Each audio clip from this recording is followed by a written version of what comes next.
वालेकुम। मेरा नाम ज़हीर अहमद है। मैं कसूर में रहता हूँ और मुनव्वर अबादुल्ला साहब का अप्रेंटिस हूँ। काश्तकारी एक अहम तरीन शोबा पाकिस्तान का है। जिस तरीके के साथ इस शोबे को हर दौरे हुकूमत में नज़रअंदाज किया गया, वैसे वैसे इस शोबे के साथ जो बुनियादी और ख़ास इश्यूज़ थे उनको भी नज़रअंदाज किया जाता रहा। इस शोबे के जो बुनियादी और अहम तरीन इशू डिमांड एंड सप्लाई का था, वो जैसे ही नज़रअंदाज होता गया, जैसे ही डिमांड और सप्लाई का गैप बढ़ता चला गया, वैसे ही डायरेक्टली या तो सार्फ नुकसान में जाता रहा या फिर काश्तकार का नुकसान होता रहा।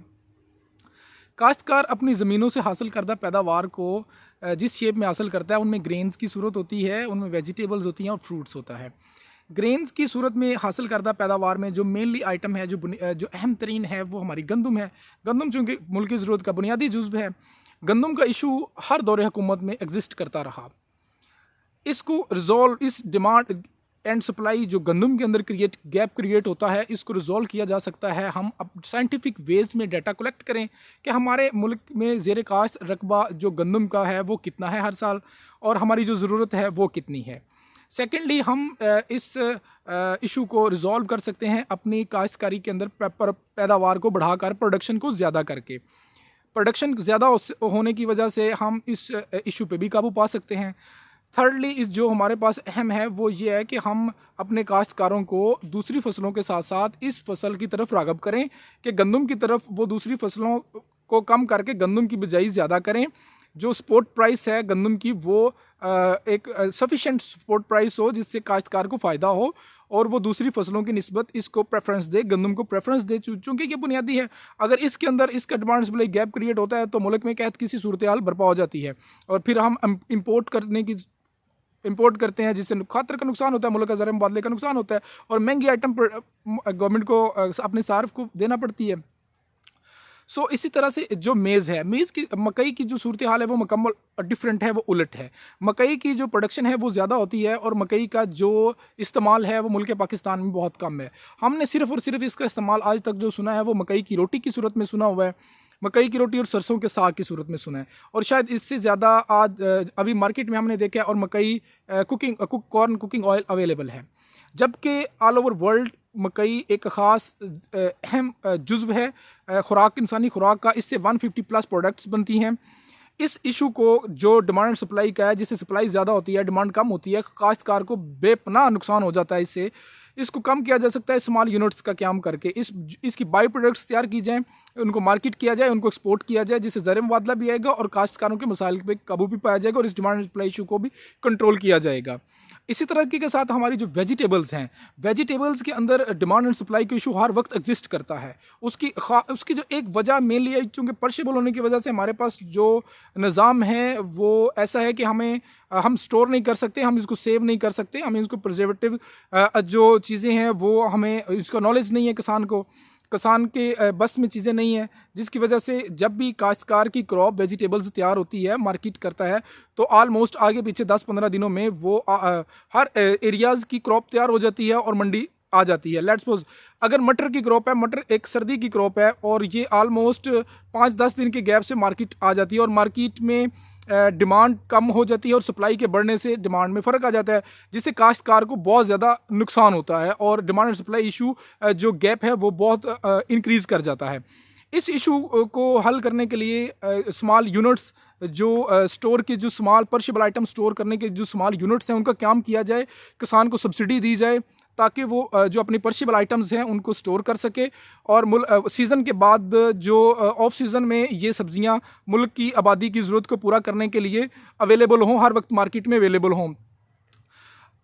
इसी के साथ ही जो हमारी जो वेजिटेबल्स में जो मेनली यूज़ होने वाली आइटम है वो पोटैटो है। पोटैटो हर एक सब्ज़ी के साथ हम इस्तेमाल करते हैं। पोटैटो 50 लाख टन की हमारी पैदावार है पोटैटो की, जो स्टैटिक्स बताते हैं, और हमारी जो ज़रूरत है वो 30 लाख टन है और 10 लाख टन में 5 लाख टन हम सेव करते हैं फॉर नेक्स्ट सीड पर्पस के लिए और 5 लाख टन को हम स्टोर करते हैं ऑफ सीज़न में मार्केट करने के लिए। 10 लाख टन ये वो अमाउंट होती है जो काश्तकार की कमर तोड़ देती है। जिन एरियाज़ के अंदर पोटैटो फार्मिंग की जाती है वहाँ के काश्तकार समझते हैं इस बात को शायद कि ये उनकी मेन क्रॉप होती है, इसके ऊपर 60 से 70,000 पर एकड़ एक्सपेंस आता है और फिर उसके बाद जब डिमांड एकदम ये क्रॉप तैयार होती है, मार्केट की जाती है, 10 लाख टन एक ह्यूज अमाउंट होती है, ह्यूज क्वांटिटी होती है 10 लाख टन, जिसकी वजह से डिमांड कम होती है, सप्लाई ज़्यादा होती है और काश्तकार को बहुत ज़्यादा नुकसान उठाना पड़ता है। इस इशू पे काबू पाने के लिए एक तो अपनी जो स्टोरिंग कैपेसिटी है उसको इंक्रीज़ किया जाए।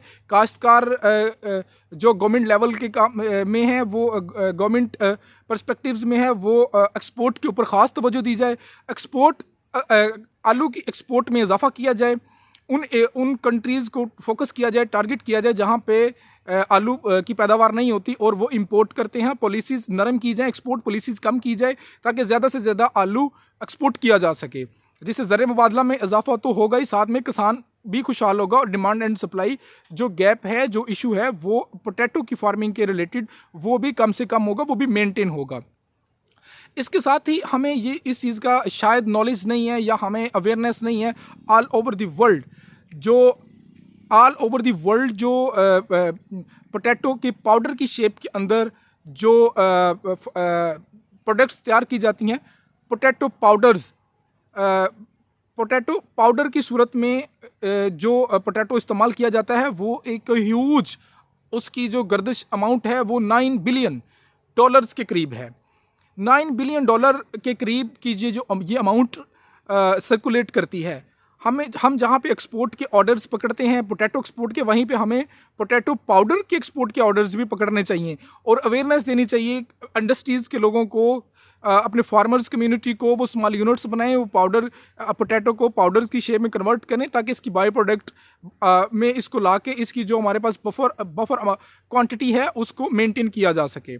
साथ ही साथ ये सेम सिचुएशन हमारे पास फ्रूट्स की है।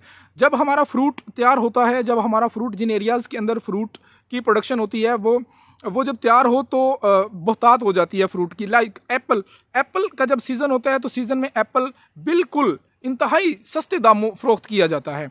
क्योंकि सीज़न होता है, हर शख्स का एप्पल, हर बाग में एप्पल तैयार हो जाता है। उन एरियाज़ के अंदर एप्पल को स्टोर करने की कैपेसिटी नहीं है, वहाँ पे वो एप्पल स्टोर के यूनिट्स लगाए जाएं ताकि एप्पल को स्टोर किया जा सके और through out year Apple market किया जाए, आहिस्ता आहिस्ता से मार्केट किया जाए ताकि डिमांड एंड सप्लाई का जो गैप है एप्पल का वो कम से कम किया जाए और काश्तकार को फ़ायदा हो सके और सारफ को भी फ़ायदा हो सके। जब आउट सीज़न के अंदर सारफ एप्पल की जो ज़रूरत होती है उसको पूरा करने के लिए सारफ फिर इंपोर्ट हमें करना पड़ती है एप्पल के न्यूजीलैंड से, जिससे एक तो जो हमारा कसीर ज़र मुबादला है वो जाता है, दूसरा हमें अच्छी क्वालिटी नहीं मिलती। सो ये वो बुनियादी चीज़ें थी जिनके ऊपर फोकस करके हम अपने डिमांड एंड सप्लाई के इशू को कम से कम कर सकते हैं, मेंटेन कर सकते हैं, जिससे काश्तकार के साथ साथ सारफ को भी बेपनाह इजाफा हो सकता है। मेरी अरबाब इख्तियार से ये मेरी गुजारिश है कि वो इन बुनियादी और अहम तरीन इशू के ऊपर ख़ास फोकस करें, ख़ास तवज्जो करें ताकि काश्तकार को फ़ायदा मिल सके और हमारे सारफ को फ़ायदा मिल सके। और ये जो मुल्क के अंदर एक गैर यकीनी सी कैफियत जो ये वेजिटेबल्स, ग्रेन्स और फ्रूट्स की एक गैर यकीनी मंडी के अंदर सूरत हाल होती है, वो काबू में लाई जा सके। बहुत बहुत शुक्रिया। Thank you very much.